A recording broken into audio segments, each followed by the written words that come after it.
Hi friends, అందరూ ఏం చేస్తున్నారు? ఎలా ఉన్నారు? బాగున్నారా? మన వీడియోస్ ఎలా ఉంటున్నాయి కామెంట్ చేయండి ఫ్రెండ్స్. మీరు కామెంట్ చేయడం బట్టి నేను ఇంకా ఏమన్నా మిస్టేక్ ఉంటే ఇంకా చూసుకొని ఇంకా బాగా వీడియో చేయడానికి ట్రై చేస్తాను. అలాగే నేను ఈరోజు కొత్త రెసిపీ చూపించబోతున్నాను. మీలో ఏది ఎవరికైనా తెలిసి ఉంటే కామెంట్ చేయండి.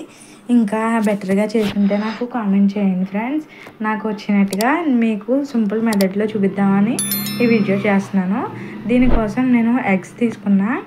3 ఎగ్స్లో కొంచెం అల్లం వెల్లుల్లి పేస్ట్, కొంచెం సాల్ట్, కారం, అలాగే గరం వెల్లుల్లి పేస్ట్ వేసుకున్నాను. గరం వెల్లుల్లి పేస్ట్ కాదు, గరం మసాలా వేసుకున్నాను. ఇవి వేసుకొని బాగా మిక్స్ చేశాను. ఇది మీరు ఎంతసేపు మిక్స్ చేస్తే అంత బాగా వస్తుందండి.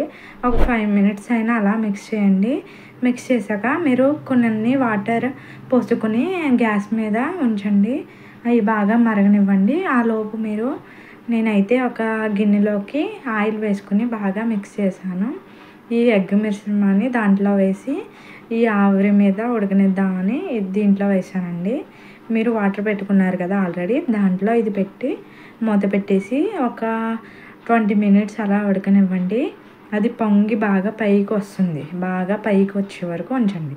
నాకు ఇది బాగా పైకి వచ్చింది. తర్వాత నేను చల్లారాక ఇది తీసిన మూలన కిందకి వెళ్ళింది.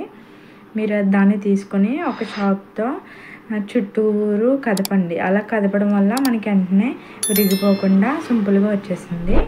ఎలా వచ్చిందో చూడండి, చాలా సింపుల్గా వచ్చేసింది కదా. ఇలా వస్తుందండి. దీన్ని మీరు చాక్తో చిన్న చిన్న పీసెస్ కింద చేసుకోండి.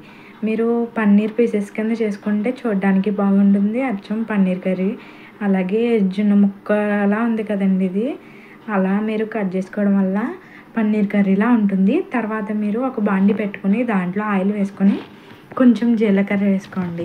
మీరు జీలకర్ర వేయడం వల్ల అరుగుదల బాగుంటుందండి. నేను అన్నట్లో జీలకర్ర వేయడానికి ట్రై చేస్తూ ఉంటా. తర్వాత ఆనియన్స్ కోసుకొని పక్కన పెట్టుకోమన్నాను కదా, అవి కూడా దీంట్లో వేసుకుని బాగా ఫ్రై అవనివ్వండి. ఇది త్వరగా ఫ్రై అవ్వడానికి కొంచెం సాల్ట్, కొంచెం ఉప్పు తీసుకుని ఫ్రై చేశారంటే త్వరగా ఫ్రై అయిపోతాయి. ఇలా ఈ కలర్ వచ్చే వరకు ఫ్రై అయినస్తే చాలు. తర్వాత ఈ పన్నీర్ ముక్కలని దీంట్లో వేసుకొని కొంచెం అల్లం వెల్లుల్లి పేస్ట్, కారం, గరం మసాలా వేసుకొని మిక్స్ చేసుకోవాలి. మీరు కారం ఎంత సరిపోతుందో అంతే వేసుకోండి. నాకు సరిపడినంతగా వేసుకున్నాను. ఇంకా సాల్ట్ ఎందుకు వేయలేదంటే ఫస్ట్ వేసా, అలాగే ఎగ్లో కూడా సాల్ట్ వేసా కాబట్టి నేను సాల్ట్ వేయలేదు, నాకు సరిపోతుందని. లాస్ట్లో చెక్ చేద్దాం, మీరు కూడా చెక్ చేసుకోండి.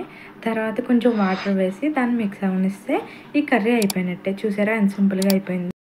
ఇలా సింపుల్గా కర్రీ చేసుకోండి. అలాగే నచ్చితే లైక్ చేయండి, సబ్స్క్రైబ్ చేసుకోండి.